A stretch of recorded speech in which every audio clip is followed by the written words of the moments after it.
Panel.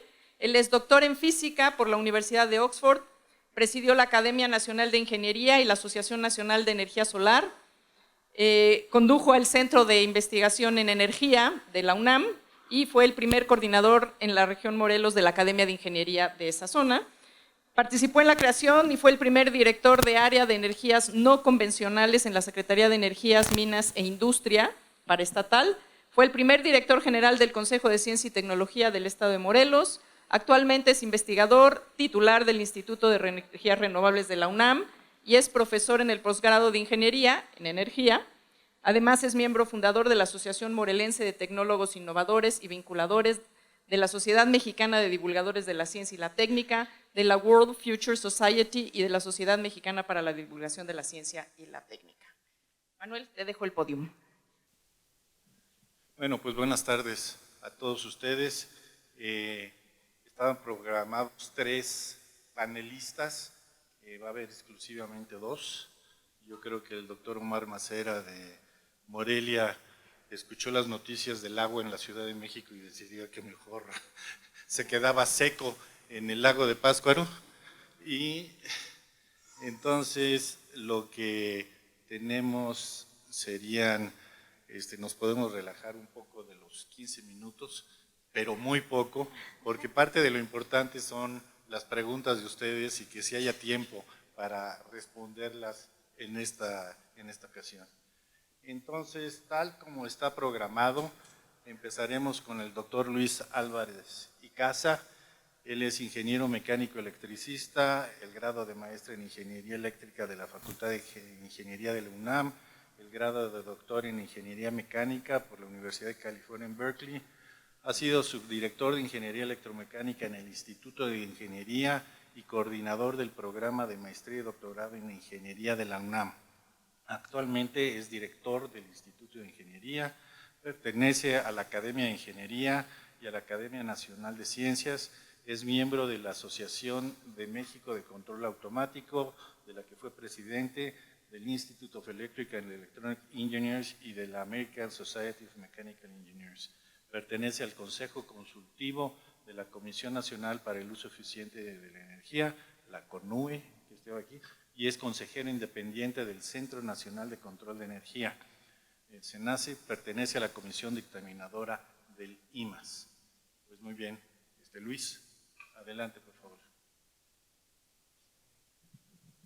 A ver, yo voy a dividir la charla, los 15 minutos que me tocan en 2 lugares. Primero les voy a hacer una presentación de una experiencia que estamos teniendo en Ciudad Universitaria y después me voy a poner a hablar de mi ronco pecho. Entonces, veremos cómo sale.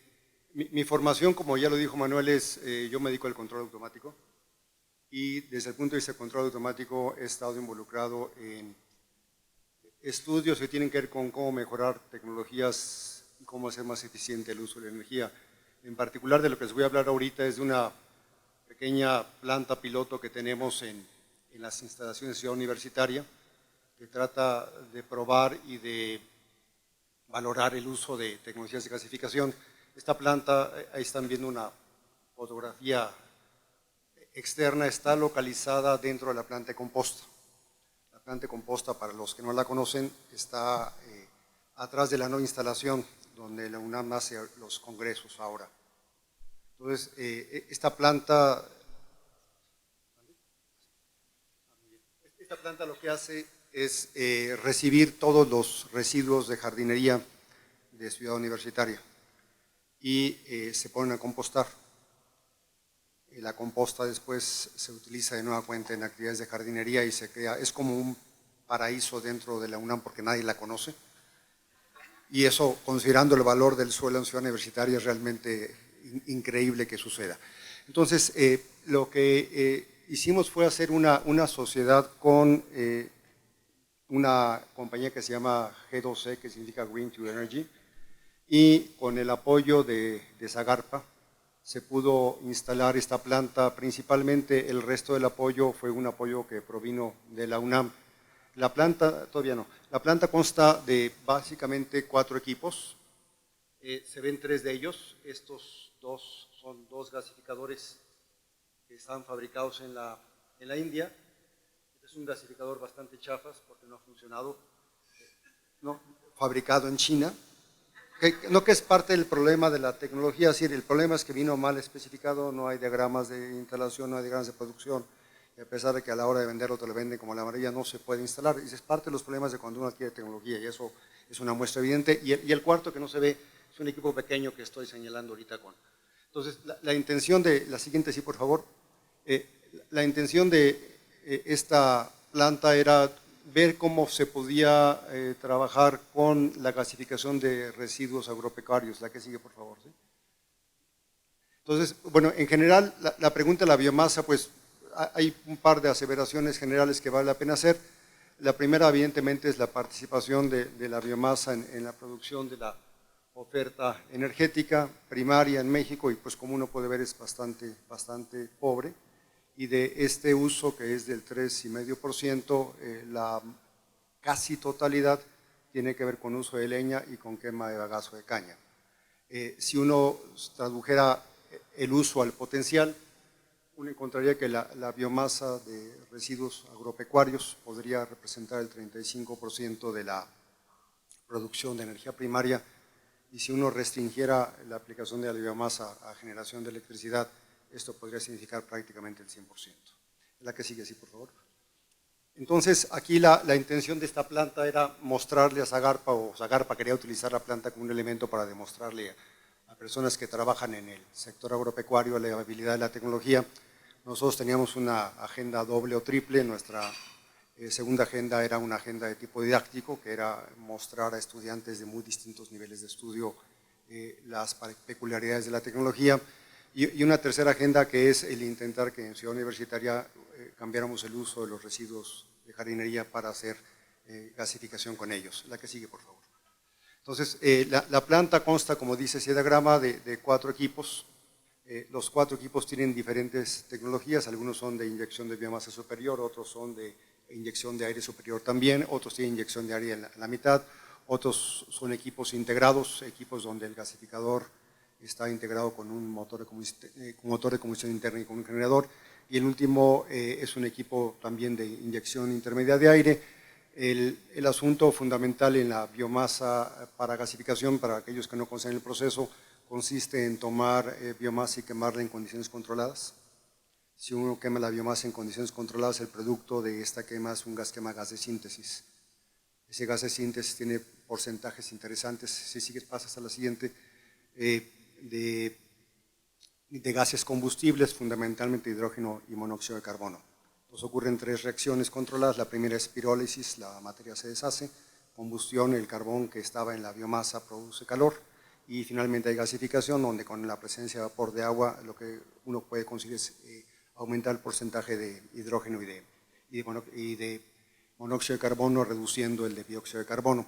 Entonces, las biomasas que nos dieron en esta planta para probar son las que están listadas en la transparencia, no voy a pasar por ellas, son de muy distinta naturaleza, y el objetivo era decirle a Zagarpa cómo estaba el potencial calórico de producción de gas de síntesis con base en cada una de ellas. Las diferentes clases de biomasas implican necesariamente diferentes procesos para la preparación, de los que voy a hablar un poco más adelante. La que sigue, por favor. Entonces, el ciclo completo de la gasificación está mostrado en este diagrama.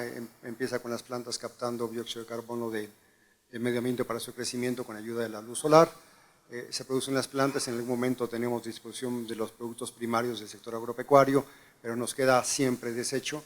La intención de la gasificación es hacer uso de estos desechos. Hay peculiaridades que más adelante discutiré y mencionaré, pero hay 2 usos fundamentales. Se genera el biogás, que puede servir para utilizarse en motores de algún tipo de combustión interna o externa, o bien para producir también algún porcentaje de biocarbón.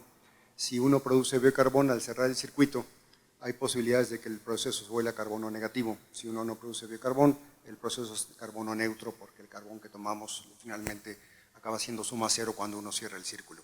La que sigue, por favor.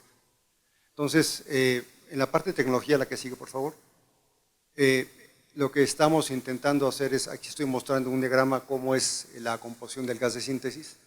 En general, lo que importa es el hidrógeno, que tiene porcentajes entre 17% aproximadamente, con variaciones hacia arriba y hacia abajo, y monóxido de carbono, hay un poco también de metano, y en general, pues como se toma aire en estos procesos, el nitrógeno entra y sale tal cual. Entonces, uno toma la biomasa, la gasifica, hay que limpiar el aire, y el aire lo podemos utilizar para generar calor de proceso o bien para generar electricidad. La que sigue. Más o menos estas son las equivalencias, creo que le puedes pasar una más adelante. No, entonces regrésate, por favor, disculpa, es que me perdió la animación porque hice un PDF. Aquí está más o menos qué pasa si uno toma una tonelada de biomasa y la gasifica, cuántos kilowatts hora, una tonelada de biomasa por hora, perdón, cuánto genera uno de electricidad, que es un kilowatt eléctrico en una hora, y además se genera mucho calor térmico, ¿no? La que sigue, por favor. Otra, por favor. Espero que salga, ¿no? Entonces, la idea es que, pensando en aplicaciones, un lugar ideal para aplicar gasificaciones en comunidades rurales, porque existe alta disponibilidad de biomasa, y se puede hablar de poligeneración, que consiste en no únicamente pensar en generar gas de síntesis, sino en generar agua caliente o en generar electricidad o utilizar el gas de síntesis directamente como combustible y pensar en la ruta hacia abajo, en captar algo de biocarbón como mejorador de suelos que tiene un valor aditivo importante. ¿La que sigue, por favor? Sí. Sí, es que no puedo ver a la cosa, me quito el micrófono. Así ya, perdón, ya está. Perdón. Entonces, la que sigue, por favor. Entonces, bueno, estos son unos números que sacó Daniel Camarena de GOC que tienen que ver con qué pasa cuando uno usa la biomasa y uno la compara con los costos de electricidad subsidiada. Entonces, resulta claramente que lo mejor que podemos hacer en esta planta es producir combustible o sustituir combustible de algún tipo. Si intentamos sustituir electricidad considerando el subsidio, pues la verdad es que nos va muy mal. Si consideramos que tenemos que suplir, por ejemplo, diésel o gas natural o gas LP, hay muchísima posibilidad de utilizar la biomasa de forma realmente eficiente y por supuesto hay una contribución importante a la no emisión de gases de efecto invernadero cuando hay alguna producción de biocarbono asociada. La que sigue, por favor. Bueno, esto es un ejemplo nada más, ahí acaba la presentación del tipo de comunidad. Es una comunidad en la que estábamos intentando hacer un estudio piloto en Oaxaca. Lo que quiere mostrar el puente es que claramente la accesibilidad es difícil. Este tipo de comunidades, que son comunidades rurales, hay todavía 50,000 comunidades rurales en México que no tienen acceso a electricidad, parecería ser, digamos, el punto ideal para usar este tipo de tecnologías porque se vuelven muy competitivas cuando uno compara el costo de instalación de estas tecnologías de gasificación con el costo de transmisión que implica llevar de la red centralizada hacia las comunidades rurales. Bueno, aquí acabaría la presentación. Digamos, los temas que a mí me importaba mencionar alrededor de esta presentación es en qué hemos estado trabajando nosotros. Bueno, algo que resulta claro es que si uno viese la situación de la participación de energías renovables ahora, aunque el panorama a un futuro inmediato es mejor, ahorita realmente considerando la hidráulica estamos apenas hablando de una participación en la oferta del 15%, con posibilidades de subir con las subastas de electricidad que fueron afortunadamente exitosas, aproximadamente en 5,000 megawatts en los próximos 3 o 4 años, pero estamos muy lejos de una participación importante de la biomasa en la oferta energética y el potencial es enorme. Entonces, ¿qué está deteniendo la participación de la biomasa? Yo encontraba fundamentalmente varias razones. La primera tiene que ver con lo que yo llamaría la distribución espacial de la biomasa. La biomasa está ampliamente distribuida espacialmente y tiene bajo poder calórico. Cuesta mucho moverla. Entonces, mover la biomasa en principio resulta complicado. Eso obliga a pensar en opciones de uso de biomasa que sean relativamente locales. No vamos a poder pensar en grandes instancias de generación de energía con base en biomasa, a menos que esté asociada con la presencia de productos agropecuarios residuales, por ejemplo, las tequileras, que concentran, que ya producen el tequila, concentran una gran cantidad de agave y lo consideran producto de desecho. En esos casos, sí se tienen volúmenes disponibles de biomasa como para pensar en producción de electricidad con base en biomasa en escalas industriales. Evidentemente, el otro problema es densidad de potencia. La densidad de potencia es baja y hay Digamos, en el caso concreto de la gasificación, otro de los obstáculos importantes es la producción de alquitranes. ¿Qué estamos haciendo desde el punto de vista de la academia para intentar lidiar con los inconvenientes? Pues, en primer lugar, estamos estudiando el proceso de gasificación. Entonces, nosotros tenemos un grupo de estudiantes trabajando en cómo diseñarlo mejor. Cómo diseñarlo mejor incluye fundamentalmente dos facetas o tres facetas. La primera de ellas es aprovechar mejor el calor que está situado en el proceso. En la forma tradicional de aprovechar biomasa ahorita hay que invertir una cantidad razonablemente grande, no muy grande, pero razonablemente grande de energía en el pretratamiento. El pretratamiento significa básicamente secar la biomasa y dejarla en condiciones de solidez tales que pueda ser metida a un gasificador sin que se vaya a obstruir. Pero si se diseñan los gasificadores separando las partes de secado, se puede disminuir muchísimo la demanda de pretratamiento. La segunda cosa es hacer mucho más predecible la calidad del gas de síntesis. Uno de los problemas básicos de gasificación es que la biomasa de por sí es variable. Tener biomasa variable implica en general producción de gas de síntesis de capacidades variables y entonces el problema de generar, por ejemplo, electricidad con base en demanda. Es decir, yo lo que quiero cuando tengo una planta eléctrica es proveerle al consumidor una cierta cantidad de kilowatts instantáneamente. Si está cambiando la calidad del gas de síntesis, hay que pensar en cómo se ajusta la producción, la alimentación de biomasa para que podamos en todo momento estar satisfaciendo una demanda. Y, digamos, el asunto de la producción de alquitranes, lo que estamos intentando hacer es recurrir a motores de combustión externa. Los alquitranes son bastante perjudiciales, aun cuando el gas de síntesis se filtre, queda algún porcentaje, y ese porcentaje introducido en motores de combustión interna que están preparados para hacer la combustión con gas de síntesis. El gas de síntesis tiene en general menos poder calórico que el gas natural, lo cual requiere hacer algunas modificaciones en los motores, fundamentalmente relación de compresión y algunos momentos en el ciclo de encendido, pero ensucian. Entonces los ciclos de servicio de los motores de combustión interna para gas de síntesis se vuelven muy cortos. La forma que estamos estudiando ahora, estamos iniciando apenas el proyecto, es utilizar motores de combustión externa, basados por ejemplo en ciclos como Stirling, que permiten hacer la combustión sin dañar la cámara de combustión. Y entonces los alquitranes son quemados naturalmente en el proceso de combustión y ya no perjudican al motor. El problema no es que el alquitrán salga después de la combustión, sino el problema es que el alquitrán se incrusta en los motores. Hay evidentemente otros retos importantes que resolver. En el caso de la biomasa, el hecho de que se pueda pretratar la hace almacenable. El hacer almacenable puede evitar parte de los problemas que tenemos con la variabilidad del suministro de la energía renovable. Esos problemas no los voy a atacar yo, pero claramente son problemas relacionados con el almacenamiento y con fuentes adicionales para pensar en conseguir una oferta base. Veo finalmente, y con esto concluiría, mucho un problema de cultura, es decir, cómo los usuarios estamos acostumbrados a conectar el dispositivo en la pared y que exista electricidad. Cambiamos el chip y damos cuenta que hay muchísimo que tenemos que hacer para que el consumo de electricidad se vuelva socialmente responsable.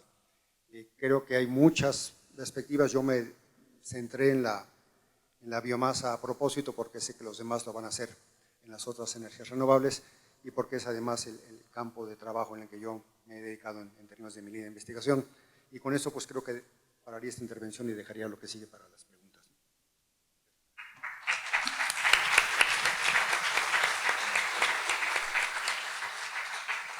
Bueno, pues muchas gracias a Luis, al doctor Álvarez Icaza, y entonces pasamos con la doctora Carla Sedano. Ella es ingeniera en sistemas electrónicos, tiene una maestría en ciencias computacionales con especialidad en sistemas asistidos por computadora por el Tecnológico de Monterrey. Es doctora en ingeniería y ciencias aplicadas con especialidad en materiales por el CICAP de la Universidad Autónoma del Estado de Morelos. Sus líneas de investigación son indicadores para la sustentabilidad, gestión de innovación y conocimientos y sociofísica, en particular en cuestiones de tendenciometría y análisis de tendencias. Es presidenta y miembro fundador de la Asociación Morelense de Tecnólogos, Innovadores y Vinculadores, y en el Instituto de Energías Renovables de la UNAM ocupa el cargo de la secretaria de Gestión Tecnológica y Vinculación, así como responsable administrativa del Centro Mexicano de Innovación en Energía Solar. Sin más, se lo paso adelante. Este es foro de sentados, ya estamos cansados, ¿no? Entonces, hay lugares aquí adelante, creo que hay mucha gente parada atrás y aquí hay mucho espacio, ojalá se animen a acercarse. Pues efectivamente, y aquí nada más un rápido comentario, a mí un conocido que de hecho está aquí en la sala, me dijo, oye, yo oí que tú ibas a hablar de innovación, ¿no? Y en el foro no dice nada de innovación. Le dije, ¿cómo no? Ahí está el título, El tránsito hacia las energías sustentables en México, una evaluación desde la academia.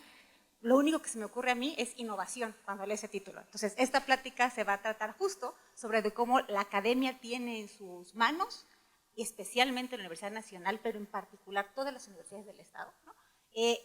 La función es esa, es hacer innovación. Y ahorita lo vamos a ver con un poco más de detalle.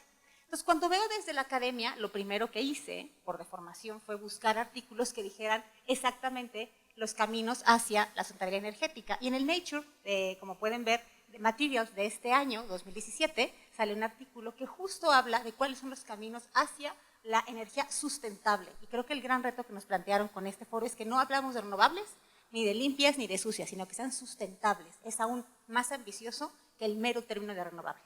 Y ahí puse en bold, ustedes leen mejor que yo, las frases más importantes del abstract. Es exactamente textual el abstract del artículo, donde pueden ver que lo que ven los autores es la generación de materiales para, ¿no?, tener tanto generación, uso, consumo, almacenamiento, o sea, ven todo el ciclo de vida de la generación eléctrica y ven cómo podemos hacerlo más sustentable.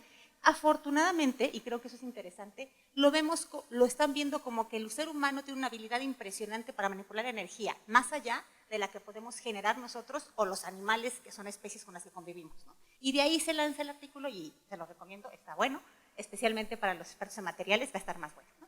Ahora, regresando al tema del desarrollo sustentable, recordemos, lo hemos estado recordando todo este día, pero insistir en que son 4 ejes: lo económico, lo social, lo ambiental y lo institucional. No puedes hablar de sustentabilidad si no tocas las 4 dimensiones. Y, una vez más, los objetivos de desarrollo sustentable pues están ahí porque son el gran compromiso que tenemos, que nos planteamos en 2015 y queremos resolver para 2030.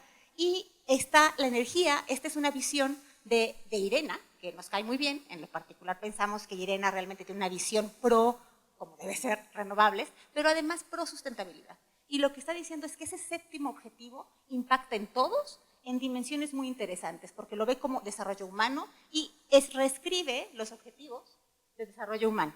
Y luego se va a crecimiento sustentable, no lo deja como crecimiento económico, sino sustentable, que es lo que ven de ese lado, ¿no? Y luego habla otra vez de la sustentabilidad ambiental, no solo ambiente ni ecología, sino sustentabilidad ambiental. Y pone a 2 de los objetivos que son los más románticos, pero que son muy importantes, que son los organizacionales o institucionales, en el centro, al lado del 7º objetivo, porque son el de la paz. Y ahí está un tema divertido, ¿no? Cómo tener organizaciones y entidades pacíficas, justas y instituciones fuertes. Y por otro, la cooperación de redes. Lo importante que es que las instituciones cooperemos para poder hacer el trabajo en red, es indispensable para hacer trabajo de este estilo, ¿no? Entonces, las fuentes están ahí. Y como les decía, pues ¿cómo hacerlo? Pues con innovación, ¿no? Muy rápidamente, la innovación siempre tiene que ver con 3 aspectos importantes: la invención, que es indispensable, el negocio o la oportunidad de llegar al usuario, y el mercado o el usuario. Normalmente se platica en términos económicos, pero cuando hablo de sustentabilidad, el negocio es el llegar a las vías para, y el mercado es todos los usuarios que vayan a utilizar nuestra invención. Si no hay los 3 elementos, puedes tener buenas ideas, puedes tener un mercado identificado, pero no tienes cómo llegar, no se va a dar la invención. Muy rápidamente también, nosotros creemos desde estrategias renovables que la innovación debe ser basada en conocimiento. Y hay gente que le pone el apoyo científico o tecnológico. Tiene que ser basada en conocimiento formal, vamos a decirlo así, o formalizable, ¿okay? ¿Y por qué? Porque la hace más flexible y más robusta. Si a uno se le ocurre algo bueno, de ocasión, instantáneo, pues es una innovación que les puede ayudar, a lo mejor tiene un punto en el mercado, la vendemos. Pero si el entorno cambia, si sube 1 grado la temperatura del planeta, ya a lo mejor esa invención no funciona. Entonces, importa que sea de un nicho científico donde tú puedes consultar las bases y encontrar esos temas que te van a permitir adaptar tus innovaciones. Por eso es importante hacerla basada en conocimiento. Y aquí está, y no lo decimos solo nosotros en el IER y en la UNAM, sino también lo dice la Organización Mundial de Propiedad Intelectual. Ellos hacen un estudio cada año que es el Índice Global de Innovación, y aquí van a haber reportado el índice de el último año. Y en particular hablan sobre lo que es la calidad de la innovación. Y la calidad de innovación, nada más como un comercial que no nos gusta mucho, son 128 países los que reportaron este año. Suecia es el primer lugar, pero nosotros somos el 61, ¿no? Hemos bajado de lugar, esperemos que nos recuperemos el año que entra, ¿no? Pero independientemente de esa esperanza, lo que sí es interesante es ver que en los países de mediano ingreso, México sí aparece. Aquí estamos. Pero lo que hace la calidad en la innovación, o lo que a uno le importa en este tipo de, digamos, sofisticación de negocio, cuando realmente está hablando de ese valor agregado importante, es la calidad de las universidades, ¿no? Que es lo primero que tenemos, que eso es lo que van a encontrar aquí, es la barra gris oscuro. Las familias de patentes, y aquí lo que toman es que por lo menos patente se proteja en más de 2 oficinas en algún país, o sea, no se vale que sea una patente en un solo país, con 2 oficinas en 2 países es suficiente. Y por último, la reputación de nuestra comunidad científica, el índice H, eso es lo importante. Y de esas 3 cosas le tocan a la academia, las 3. La generación de conocimiento, tener buenos egresados y además hacer investigación de calidad. Entonces está en nuestras manos, digamos que el futuro del país y del planeta. Pero en México, ¿cómo estamos? El índice ya, las partes finas de los indicadores de innovación hablan de que la clasificación de negocio somos el lugar 77. Y les puse unas flechitas azules donde se ve que la culpa es de los empresarios, vamos a dejarlo así, ¿no? Que es que no tienen trabajadores de conocimiento, no contratan muchos doctores y maestros que digamos, ¿no? Y tampoco tienen empleo intensivo en conocimiento, no los ponen y si los contratan, no los ponen a trabajar de eso, ¿no? Después hay pocas mujeres con buenos grados académicos que estén integrándose a la fuerza laboral. Eso también es una parte que habla de nuestra sofisticación de negocio a nivel internacional. Ahora, otra de la culpa de ellos es que no hay muchas, le llaman joint ventures, ¿no? Estas formas de aliarse entre empresa con empresa para emprender negocios. Eso no se nos da en México. Somos el lugar 60, si se fijan. Bueno, lo que ya nos toca a nosotros, la colaboración universidad-empresa, no se nos da. No es lo nuestro, ni de los de la empresa, ni de los de la academia, ¿no? Y por eso está en verdecito. Y lo que nos toca mucho es la parte de hacer patentes que tenga sentido proteger en más de un país. Eso es lo que significa familias de patentes. Patentar en México es muy barato, cuesta 5,000 pesos, más o menos, y las anualidades pues, te cuestan cerca de 1,000 y tantos pesos, entonces es muy barato patentar en México. Pero ¿cuál es el tema? Cuando quieres patentar en, vamos a decir, Reino Unido, pues ya estás hablando de decenas de miles de libras esterlinas. Entonces ya ponerte a patentar en otro país, pues sí te cuesta. Solo patentas en otro país si tiene sentido comercial. Si no, la dejas ahí como un indicador de que estás patentando. Entonces, nuestra responsabilidad, si queremos patentar en más de un país, es que sean comercializables. O mejor veámoslo al revés, comercialicemos nuestras patentes y las protegeremos en los países que es relevante, ¿no? Entonces, eso es el punto interesante de aquí. ¿Qué estamos viendo? Que hace falta aliarnos. Y muchas veces, y lo que siempre nos preguntan aquí, es que en México no hay empresarios que se alíen, que los empresarios mexicanos son de juguete, que las empresas mexicanas son changarros. Y es muy insultante para los empresarios mexicanos. No es así. Hay empresarios serios, sin embargo, no conocen a la academia. No saben que hacemos ciencia de calidad, innovaciones de calidad y que podemos resolver sus problemas.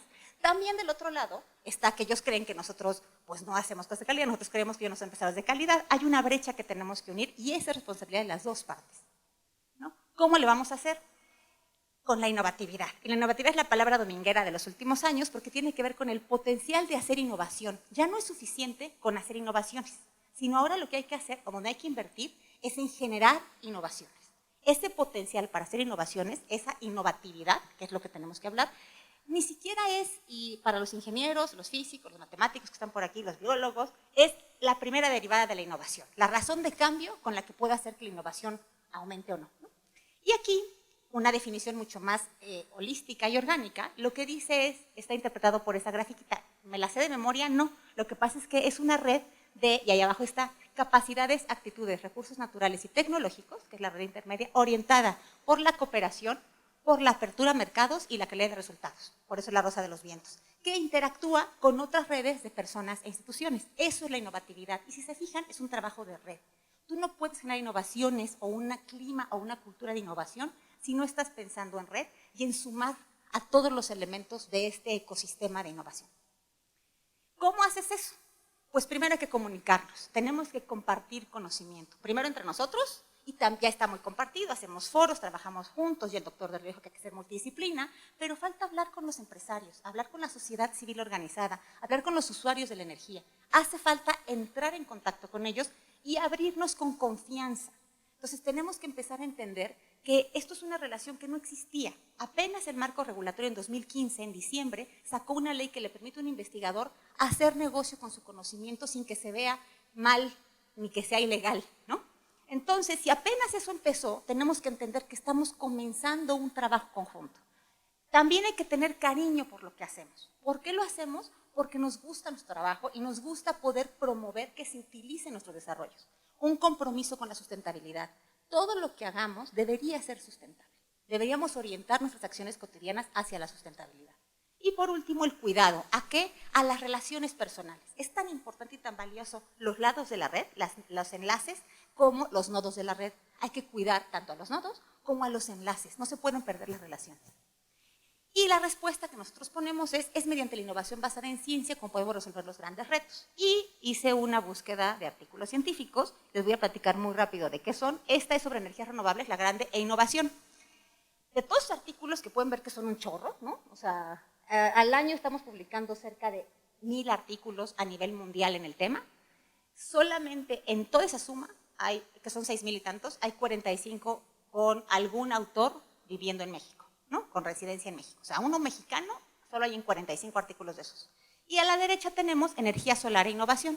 Y en todos los artículos científicos que están etiquetados como algún elemento de la energía solar y la palabra innovación, que esté incluida porque es un elemento importante, solamente, ahí va un poco más lento el crecimiento, hay menos, por supuesto, pero lo que tenemos es de los 400 que se hicieron el año pasado, los sumamos, son como 2000 y fracción, de esos artículos lo que estamos teniendo son 12 artículos con un autor con dirección en México. Entonces necesitamos contribuir más en temas de innovación y en temas de energías renovables con innovación y en temas de energía solar con innovación. Y la razón por la que está el logo de la red solar de CONACYT en esa diapositiva es que eso es un estudio que se hizo exclusivamente para la red solar, pero ellos son muy compartidos, el doctor Martínez la coordina y nos deja mostrárselo a todos los demás. Entonces, es otra vez una red que nos permite trabajar en red con otras redes para generar más conocimiento. ¿A qué aspiramos entonces? ¿Por qué insistimos en que la transición hacia tener un sistema o un entorno de energías sustentables mediante la innovación? Por lo siguiente, esto es lo que dice la Agencia Internacional de Energía, esa no me cae tan bien como Irena, ¿no? Esa, lo que dice allí, si se fijan, es el escenario que plantea hacia 2040. Y pues aquí están los fósiles, la terrible nuclear, ¿no? Y la disque renovable, ¿no? Y todas las demás. Ese es el escenario que dicen, que la contribución máxima que pueden tener las renovables, las limpias y las limpias que parecen, y las limpias que son desconsideradas con las especies que vendrán después de nosotros. Creo que el problema de la nuclear, y sí lo tengo que decir en algún foro, voy a aprovechar que están ustedes jóvenes escuchando, es que pensamos que somos la especie dominante y que las demás especies que les pase lo que sea, ¿no? Nosotros vamos a extinguir y va a haber otras especies en el planeta. La nuclear no le importa eso, es la energía más soberbia de todas, porque que los demás a ver cómo le hacen. En mi tiempo de vida yo entierro esas mugres y ya veremos qué les pasa, ¿no? Entonces, esa es una de las razones por las que a mí la nuclear no me encanta. Entonces, eso dice IEA, ¿no? Y ahí está consultado, lo hice en 2016, el 20 de noviembre, para ser precisos. Esto es lo que decimos en el IER. Este es un estudio prospectivo que se hizo, donde pensamos que se puede hacer todo renovable en México, igual como IEA dice, tener 600 terawatts hora, aquí están, ¿no?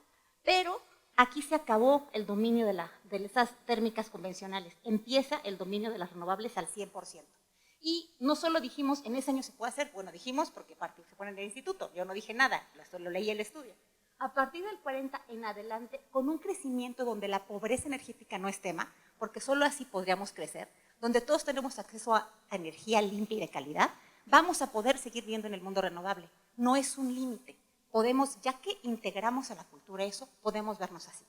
Y creo que ahorita que dije la cultura, ¿dónde entra la Universidad Nacional en todo este tema de impulsar la transición de las energías sustentables? Uno, nuestra ley orgánica, primer artículo, dice que lo que hacemos es investigación, educación y extensión de la cultura. En investigación, pues ahí está clarísimo, ¿no? En educación, lo han platicado en otros foros y es central. Y en extensión de la cultura, es nuestra responsabilidad como universitarios, especialmente la Universidad Nacional, porque está en la ley orgánica, nos toca hacer cultura sustentable todos los días. Todos los días. Buscar que en el restaurante que vas no te den popote. Todas las pequeñas acciones contribuyen a explicar, y además explicar por qué, no nada más ser el mañoso que no pide popote, quién sabe por qué, ¿no? Sino realmente explicar por qué hacemos las cosas. Y así podemos contagiar y hacer que la gente entienda que lo que importa es la sustentabilidad. Es un desarrollo que nos permita no solo pensar en el futuro, sino además cerrar brechas actuales, disminuir la pobreza energética, donde realmente tenemos sumido a la gran parte del país y a muchas partes del planeta. ¿Qué es lo de hoy? Lo de hoy es esta gráfica, que lástima que no se ve completa, pero es la famosa Grassroots Innovation. En todos los artículos científicos que le dije que busqué de energías renovables e innovación, en el último año y medio hay 22 artículos que hablan del término Grassroots, raíces de pasto, Innovation. Eso quiere decir que ya no nada más estamos los académicos viendo desde arriba, desde la torre de cristal, como le dicen algunos, hacia los mortales a ver qué se les ofrece, sino que estamos yendo a meternos al pasto, a las raíces y ver qué necesita la gente para hacer innovación con ellos. Eso hace que nos empecemos a empapar en el paradigma de innovación social basada en conocimiento, trabajar con las bases, entender al usuario, preguntarles y no solo qué quieren, sino cómo lo quieres resolver. Trabajamos juntos y entonces vamos a tener un mundo sustentable hasta en conocimiento. Muy rápido, aquí está una pequeña comercial de Google. En 2008, esos son los números de regalías que le pagó Google, la compañía ABC ahora se llama, ¿no? Como se llame, abecedario, lo que sea, le pagó a Stanford por el algoritmo del patente de Google Search. Ustedes no sabían, porque están muy chicos la mayoría para saberlo, que el PageRank no existía cuando empezó Internet. Empezó una vez que alguien se puso a rankear las páginas.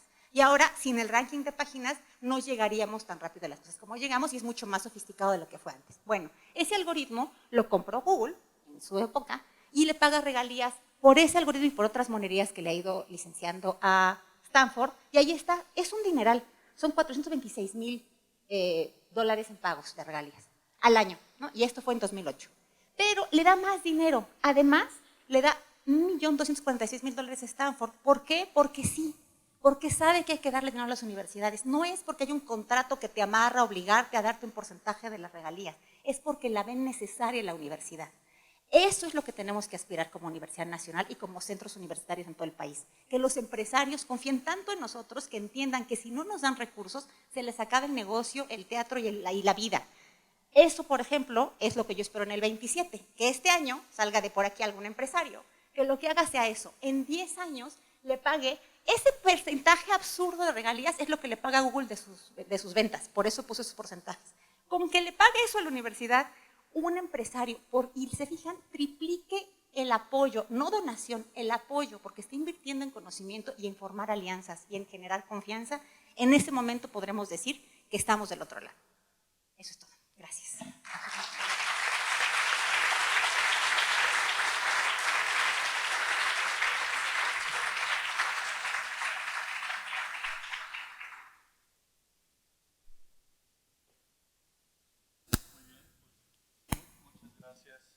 Carla. Mientras llegan más preguntas, yo quisiera motivarlos siendo más provocador. Creo que los que han estado en la mesa, a pesar de Carla y de Luis, realmente situarnos en un contexto en el cual México es urgente el cambio. Muchas veces no lo apreciamos y el gobierno sigue metido en toda una serie de cuestiones tendenciales, de cotos de poder, que si nos llevaran a algún sitio bueno, pues a lo mejor podríamos decir que sigan, pero siempre nos dicen, es que el Producto Interno Bruto, México está ahora en el 17, hemos llegado a estar en el 7, pero estamos ahora en el 17 y estamos cayendo. Pero el Producto Interno Bruto realmente nos interesa, ¿no? La generación de riqueza. Si hacemos la generación de riqueza per cápita, como lo presentó el doctor del Río, bajamos ya a un lugar, no me lo sé bien las cifras, como 30 y tantos, ¿no? Eso quiere decir que la mayoría de los mexicanos están mal y que hay unas excepciones que están muy bien y todos lo sabemos. Pero si metemos, por ejemplo, el índice de desarrollo humano como un indicador para ver cómo estamos, el índice de desarrollo humano lo que toma en cuenta es el producto, o sea, la generación de riqueza, pero también cómo estamos en salud y cómo estamos en educación. Resulta que bajamos al lugar 67. Y si metemos cómo tratamos el género en México, ¿no? Bajamos al 71, ¿no? Que de casualidad es más o menos la misma cifra de lo que estamos en innovación a nivel global. Entonces, esos son indicadores en los cuales lo que realmente se está viendo es a la persona, a la población, a la sociedad, ¿no? Y eso es algo que no hemos logrado cambiar. Seguimos con esa forma de pensar que nos ha llevado de mal en peor durante los últimos, pues 30 años o 35 años, ¿no? El Producto Interno Per Cápita ha estado estancado los últimos 30 años. Y seguimos haciendo lo mismo, ¿no? Entonces, se le achaca a Einstein, ¿no? Pero lo que dice es, y a muchos otros, es, si sigues haciendo lo mismo y ves que estás mal, ¿no? Pues a lo mejor deberías de cambiar, ¿no? Lo que tienes que hacer. Y por ejemplo, ahorita es el cambio que se está dando en energías renovables, yo diría que es a pesar de la CENER, ¿no? De la Secretaría de Energía, porque seguimos haciendo, se está haciendo ahora mapas de ruta de todo, ¿no? Porque la ley se los exige a CENER. Pero que a mí me digan que para el año 2030 estamos pensando que México tenga una instalación en fotovoltaicos, ¿no? En número de megawatts, que es lo que va a tener en el 2030, sea equivalente a menos de la mitad de lo que tiene hoy Alemania. Entonces, pues es condenarnos al fracaso, ¿no? Para hacerlo, o sea, realmente no se ve realmente que haya un cambio de mentalidad, una esperanza para hacer cosas. Yo lo que creo es, como muchas otras personas, que el mundo y México podría ser 100%, podría estar funcionando 100% con energías renovables en el 2050. Hay todo un movimiento técnico, ambientalista, social, que dice que lo podemos hacer. Y esa es la gráfica que presentó la doctora Sedano en cómo hacerlo, ¿no? Finalmente, después de muchos años de estar trabajando en energías renovables, realmente el problema no es tecnológico, el problema no es económico, el problema no es social, el problema realmente es de financiamiento. Afortunadamente hemos llegado, como cualquier otra cosa en esta economía de mercados, a que el problema sea dónde consigo dinero para hacerlo, mis cosas. Energía renovable lo está consiguiendo ahora a mayor ritmo que las energías convencionales. Entonces, realmente es un cambio de paradigma que se está dando que no lo estamos planteando como país en nuestras metas de mediano y largo plazo. Y lo que necesitamos es realmente hacer planeaciones participativas, tomar en cuenta a la sociedad civil, nos tenemos que organizar en redes, tenemos que ver realmente a todos los actores y conciliar intereses, ¿no? Nuestros problemas de implantación de energías renovables que hemos tenido en las distintas regiones donde se ha implantado es por no tomar en cuenta a los pobladores de esas zonas, ¿no?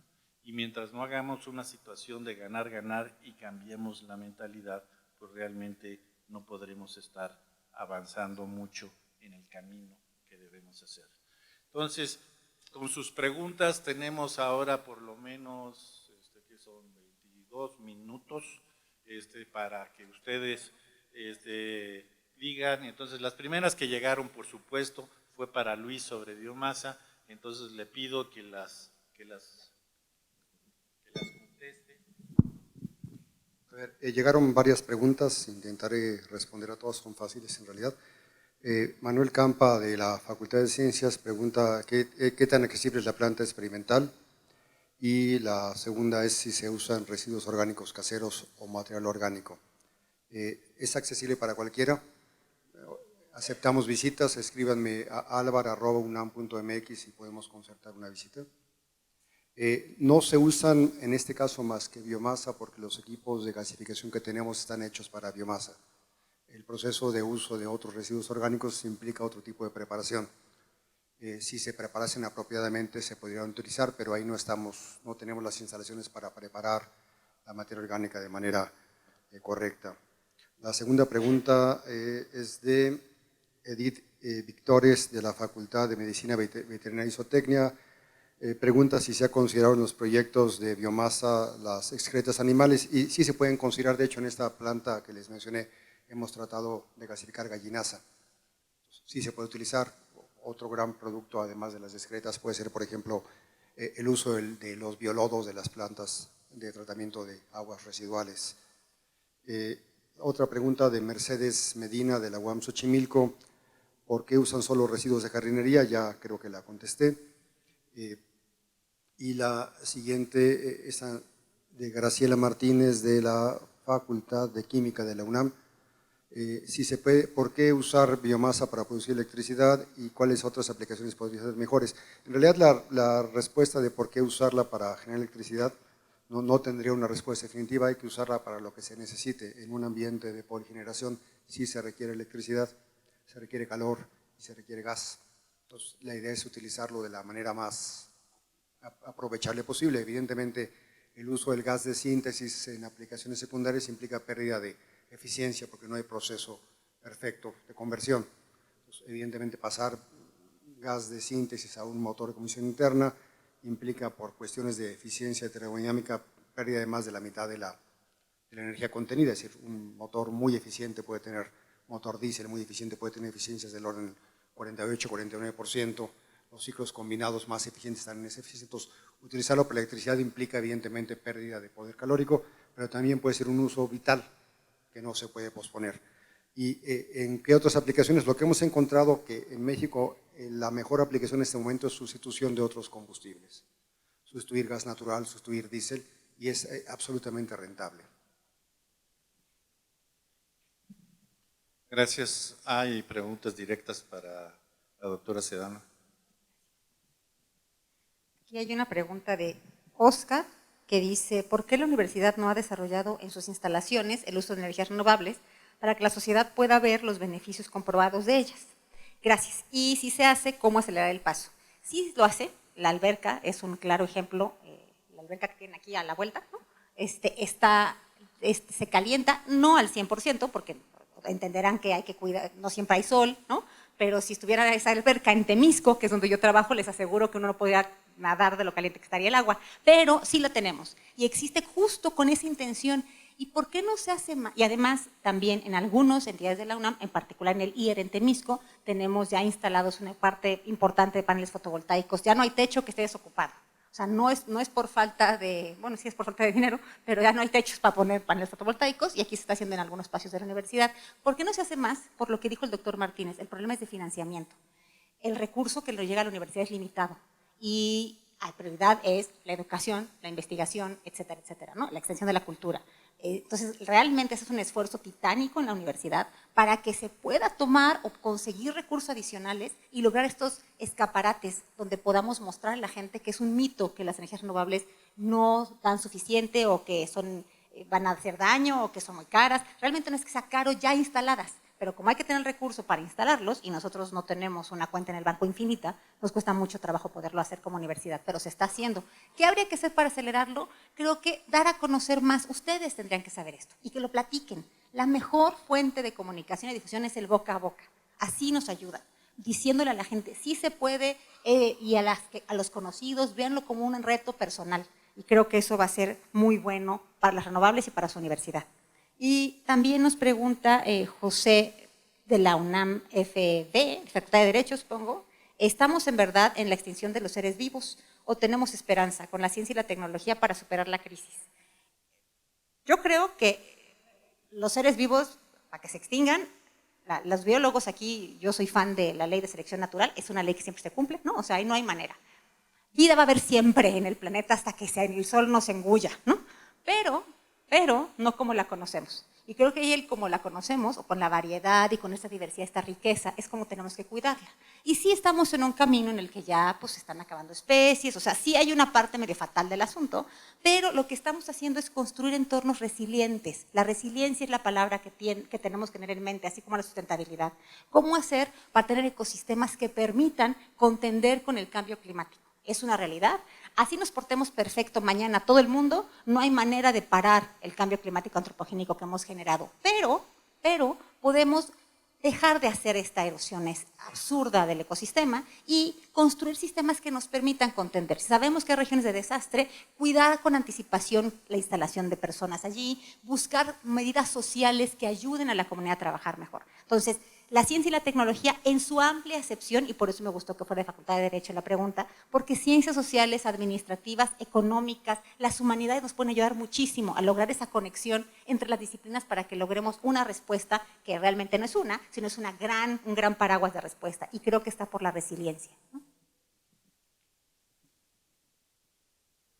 Gracias. Un comentario que yo quería hacer, que es con relación a, por ejemplo, los desarrollos del primer mundo, ¿no?, en energías renovables. El ejemplo es, por ejemplo, que debemos tomar es Alemania. Alemania hizo su gran desarrollo de forma muy cara. Tuvo que dar muchos subsidios, tuvo que dar épocas de costos muy altos, ¿no? Entonces, lo que nosotros debemos de aprovechar es que el momento para nuestro desarrollo es otro. Es un modelo en el cual ya no se necesitan los subsidios, se necesitan quitar los subsidios a los hidrocarburos y a la nuclear, ¿no? Eso sí, pero no a las energías renovables. Y los costos, pues se ha demostrado que son los más bajos en la historia. Entonces, sí es algo que nosotros podamos hacer a un costo mucho menor de lo que el valor económico que le costó a Alemania, por ejemplo. Aquí hay preguntas que es para los dos, yo considero, y dos son: ¿se puede considerar a la UNAM como una institución sustentable? De no ser así, ¿cuánto tiempo tiene que pasar para llegar a esa meta? Luis. A ver, la respuesta es no. No, a ver, no somos una institución que genere los recursos que consume. Hay muchas razones, empezando porque algunos de los juguetes de los científicos son muy caros en términos de consumo de energía. Entonces, hay momentos en los que encender, no sé, en el Instituto de Ingeniería tenemos, por ejemplo, instalaciones para modelar vertedores. La bomba que modela el flujo de avenida en el vertedor de Malpaso es una bomba de 1000 caballos. Entonces, pensar que, y esa bomba la prendemos pues una vez cada 2 años. Entonces, pensar en que pudiéramos tener toda la potencia instalada para satisfacer puntualmente no, pero yo creo que la perspectiva tendría que ser ir caminando hacia la dirección de sostenibilidad. Creo que los ejemplos que puso Carla abundan eso, y me parece que una de las cosas que yo veo que en la UNAM no existe, que nos ayude a hacer las cosas mejor, es que las dependencias, la electricidad nos cuesta virtualmente, pero no realmente. Es decir, no existe en la UNAM ningún incentivo para que las dependencias ahorremos electricidad. La electricidad es en la UNAM una partida centralizada. Entonces, al ser centralizada yo no la manejo. Entonces yo no tengo como director ningún incentivo más que mi conciencia de consumo de energía para consumir menos. Tendríamos que cambiar eso, tendríamos que hacer que a las dependencias les costara la electricidad y que los ahorros que pudiéramos incurrir en consumo de energía fueran, por ejemplo, dinero para investigación o dinero para becas. Creo que si nosotros buscamos el estímulo apropiado, podríamos conseguir. Con el agua pasa lo mismo, el agua no nos cuesta. Y aunque hemos reducido muchísimo el desperdicio de agua en la UNAM, todavía sigue habiendo fugas de agua, es decir, el porcentaje de fugas de agua en la UNAM es aproximadamente la mitad de lo que es el porcentaje de fugas en la red de distribución de la Ciudad de México, pero sigue siendo como el 20%, que es muy alto. Entonces, en la medida en la que nosotros encontremos incentivos para no tirar agua, en esa medida creo que podemos caminar hacia esa estrategia general de sostenibilidad de la universidad. Gracias, Luis. Sí, ahí se nota la diferente formación. Iba a decir, para allá vamos, ¿no? Porque tenemos, afortunadamente, y creo que una de las muchas medidas que están siendo muy exitosas es lo que está haciendo Mireya Imas precisamente con el PUES, el distintivo PUMA, que nos impulsa a tomar medidas concretas hacia la sustentabilidad. Entonces, ¿cuánto nos vamos a tardar? Pues todos los que estamos aquí sentados y los que están allá afuera se tarden en saber dónde tirar la basura, en no desperdiciar agua. O sea, realmente es un tema de cultura, de que nosotros mismos tomemos la camiseta de sustentabilidad y la apliquemos. Y hay una excepción, o al menos ha de haber más, pero una sí. En el IER, en Temisco, en esto donde nosotros trabajamos, la luz sí se paga cada bimestre y no se paga poca luz, ¿no? Entonces, sí estamos ahorita viendo cómo le hacemos. Y alguien va a decir, por eso tienen tantos paneles, para no pagar luz. Realmente no es la motivación el pago de luz, es porque en eso estamos, experimentamos y no importa la sustentabilidad, pero es un súper beneficio el tener los paneles y pagar menos energía. Nada más que algo importante, estamos en una comisión especial para evitar que como ya tenemos los paneles y vamos a pagar menos, desperdiciemos energía. Entonces ya estamos trabajando en una comisión porque queremos ganarnos el premio estatal de ahorro de energía y para hacer eso tenemos que ser eficientes energéticamente. Entonces, sabiendo cómo somos, como ¿no? La ley de los gases pues, nos dan más, pues, nos expandimos y gastamos más, entonces lo que estamos haciendo es, pues vámonos a buscar un ahorro eficiente y un uso eficiente de la energía antes de que empecemos en la bonanza de estos paneles con el calorón que tenemos allá a generar electricidad que hasta podamos vender, ¿no? Entonces, sí hay excepciones, sí estamos trabajando como universidad en eso, pero es un cambio de cultura, un cambio de, alguien decía, el cambio del chip, eso es algo que tenemos que trabajar todos, ¿no? Desde el punto de vista docente, yo llevo creo que solo 20 años, diciendo que deberíamos de cambiar realmente el currícula de las carreras y me centré más en el de ingeniería, ¿no? En ingeniería tú lo que haces es una tecnología, quieres que tenga una utilidad económica buena para las empresas, ¿no? Entonces estoy cambiando un conocimiento general por una utilidad tecnológica en un campo. Entonces, lo que yo propuse es que se cambiara el concepto de utilidad y que la utilidad fuera social. Entonces, lo primero que nos debemos de preocupar es que la tecnología que estamos tratando de que sea útil, primero sea útil para la sociedad. Si no es útil para la sociedad, pues ¿para qué la queremos? Segundo, que pasemos la barrera de que sea útil ambientalmente, que no estemos contaminando. Y tercero, sería ya pensar en la utilidad económica, ¿no? Bueno, pues llevo 20 años. Seguiremos insistiendo en que se debe de cambiar y que la currícula de las materias de todos, también se me puede ocurrir para la Facultad de Ciencias, sea al revés, ¿no?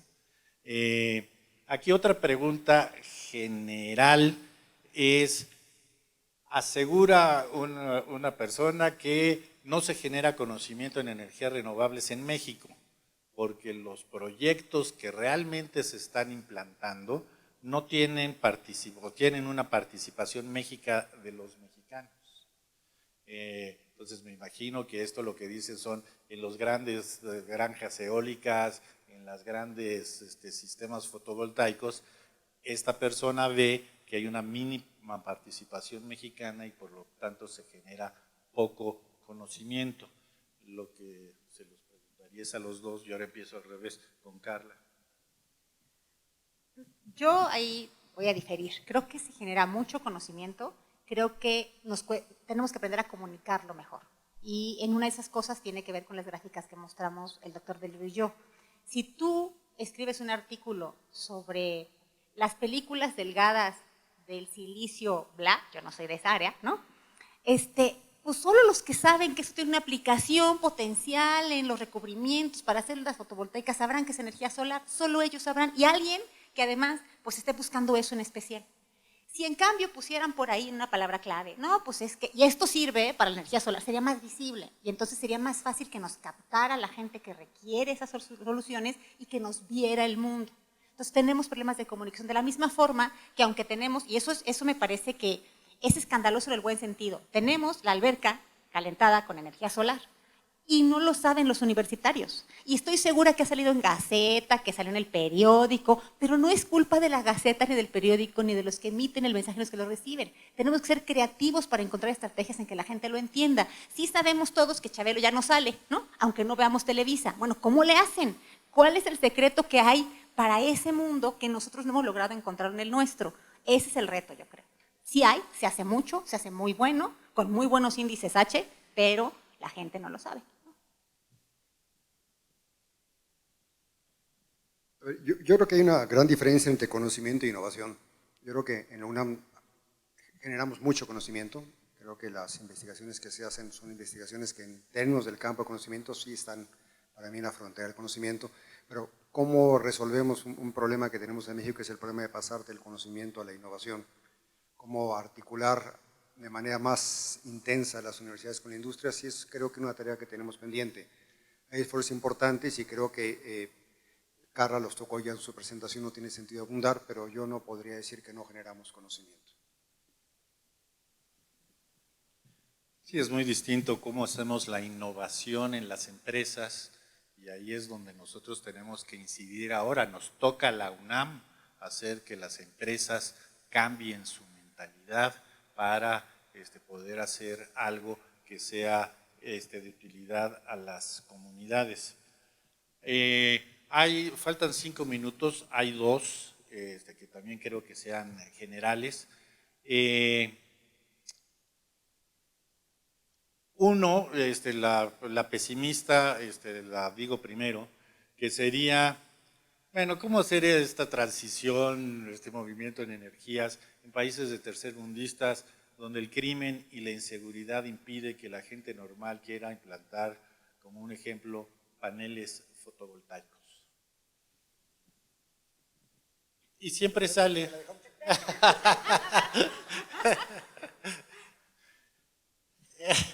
Es que siempre sale y debe salir, ¿no? O sea, si la parte crimen y inseguridad está en la agenda en el número 1 en este país, junto con la impunidad y el robo, ¿no? Se están peleando esos temas. Entonces, es que cualquier cosa de desarrollo, ¿no? El otro día había conocemos un par de agencias, de empresas de seguridad que se encargan de llevar a los empresarios top a que vean en distintas partes de la República dónde se pueden poner plantas fotovoltaicas o lo mismo, petroquímica, cosas así, ¿no? Entonces, pues hay un terrenito muy bueno en Tamaulipas, ¿no? Vamos a poner una granja fotovoltaica. Bueno, nadie quiere poner ni un pie en esa zona, ¿no? Ya olvídate una granja fotovoltaica, un sistema agropecuario, y eso es lo que nosotros tenemos que cambiar también, ¿no? O sea, yo siempre digo, enfoquémonos a la demanda. La única forma de hacer energía sustentable es viendo la demanda de energía de cada persona, de cada, pues enfoquemos el crimen también desde el punto de vista de la demanda, ¿no? Afortunadamente ya en Estados Unidos lo dijeron el secretario de Estado, el de Relaciones Internacionales y la parte de comercio. Por primera vez ellos dijeron claramente que pues va a haber muertes en México todos los días, ¿no? Porque ellos no han podido restringir la demanda de narcóticos, ¿no? Entonces, y de drogas, pues es muy claro, ¿no? Lo que tenemos que hacer es luchar en contra de la demanda. Y sin embargo, lo tenemos que hacer, no nos podemos dejar cruzados de brazos, debemos de insistir con las autoridades que eso baje, ¿no? Y, por ejemplo, llegar, ¿no? En Japón la policía de tránsito ahora y la policía en general de barrio, su mayor preocupación es ahora evitar que las bicicletas se pasen los altos, ¿no? Entonces, a mí me encantaría estar en un país donde la preocupación de seguridad es que un ciclista se pase los altos, ¿no? Eso sería algo extremadamente maravilloso.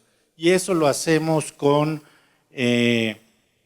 la última pregunta, vamos a dejar aquí una en el tintero, que es, ustedes como promotores de la transición a la sustentabilidad, ¿qué hábitos de su vida cotidiana han cambiado, abandonado o modificado para su propio avance hacia esa transición?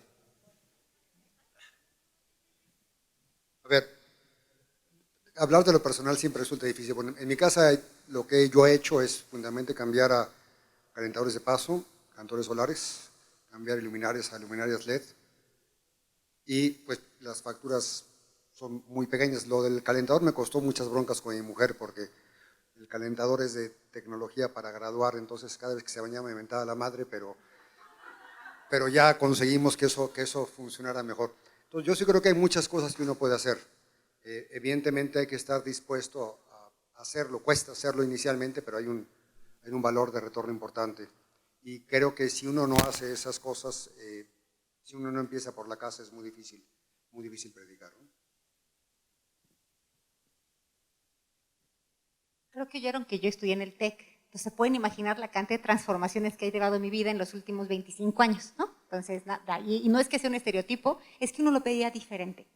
Yo les puedo decir que hoy día, por ejemplo, el coche que tengo tiene 5 años y yo estaba acostumbrada a vivir endeudada, ¿eh? No es que ganara muy bien, pero yo cada 2 años cambiaba el coche. ¿Por qué? Porque pues había que cambiar coche, ¿no? Ya entendí que no, mi coche me encanta y tengo 5 años felices, pero que dure otros 5, pero me costó entenderlo, ¿no? O sea, como que uno tiene que entender las cosas. Era un consumo absurdo y vivía endeudada, insisto. Otra cosa importante es no uso aire acondicionado y les repito, trabajo en Temisco y vivo en Cuernavaca. Duermo a 30 grados y no uso ventilador ni aire acondicionado porque creo que es malo para el ambiente. Cuando voy de compras con mi hija, nos pasamos 1 hora leyendo las etiquetas para tratar de ver si se hizo en México, se compró en México, si la empresa es transnacional. O sea, hacemos todo un field trip, un día de campo, jugando en el súper hasta que encontramos llenar el carrito con las cosas que, a nuestro juicio, menos lesionen al planeta. Y así, porque creo que además es divertido, o sea, genuinamente me divierte hablar de eso y me divierte compartirlo, ¿no? Incluso cuando me entero que hay un negocio sospechoso, que a lo mejor los dueños no son de aquí o que no son de Cuernavaca y no es localista, entonces ya no voy, porque yo no le voy a dar dinero a gente que no es de Cuernavaca o de Temisco. O sea, sí estoy medio loca, pues, ¿no? En eso, claro, les digo, mi vestido sigue siendo de Julio, ¿no? Bueno, o sea, ahí me ahorro y me gusta gastar mi ropa, trato de no comprar muy seguido, pero he tratado de encontrar espacios en los que yo pueda, donde la mayor cantidad de tiempo posible, consumir productos locales, incentivar a la economía regional, ¿no?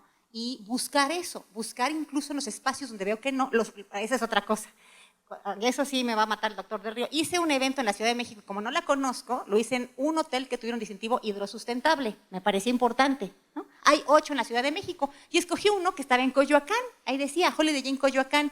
No me di cuenta que estaba en la calzada de Tlalpan, que no es la calzada de Tlalpan, ¿no? Es el viaducto Tlalpan, calzada de Tlalpan, ¿no? Entonces, pues tuvimos un congreso ahí y nadie podía salir en la noche, porque podía ser un poco, ¿no?, arriesgado, digamos, el estar transitando por ahí. Entonces todo el mundo me agarró de bajada, pero el hotel es hidrosustentable, ¿no? Entonces es el tipo de cosas en las que uno cae, ¿no? No, pero es muy cierto y además uno, como académico de muchos años en la UNAM, pues tiene un nivel de ingresos que es bastante mayor que el del nivel promedio, ¿no? Entonces, uno sí se puede dar los lujos, ¿no?, de decir, bueno, mi coche después de 11 años lo cambié por un Prius, ¿no? Entonces, bueno, pues te preocupas, pero son 11 años con un coche, el nuevo es Prius, que lo compré usado, ¿no?, para que haya tampoco… Tengo un sistema fotovoltaico en mi casa que me permite pagar 55 pesos al bimestre de electricidad porque pues, me cobran la instalación, ¿no? Entonces sí tengo ese sistema fotovoltaico. Tengo un sistema de calentamiento solar con un calentador de paso que el gas lo reduje al 25% el consumo de gas. En mi casa reciclamos todo. La bolsa que sacamos, porque también tenemos composta, ¿no?, Lo que es basura que sacamos de mi casa es una bolsita así cada semana. Entonces, sí puedes pregonar con el ejemplo, sí se puede hacer, pero gracias, uno es a una cultura que nos ha dado la UNAM, dos es porque sí tengo un ingreso superior varias veces al promedio, ¿no? Entonces, ahí es cuando yo vuelvo a decir el financiamiento, ¿no? Entonces, ya hay esquemas que se están hablando entre el FIDE y los bancos, ¿no? Para decir, te voy a prestar dinero como si fuera un coche, ¿no? El sistema para una casa de altos, con muchos focos, ¿no? Te puede costar 120,000 pesos, ¿no? Es un coche.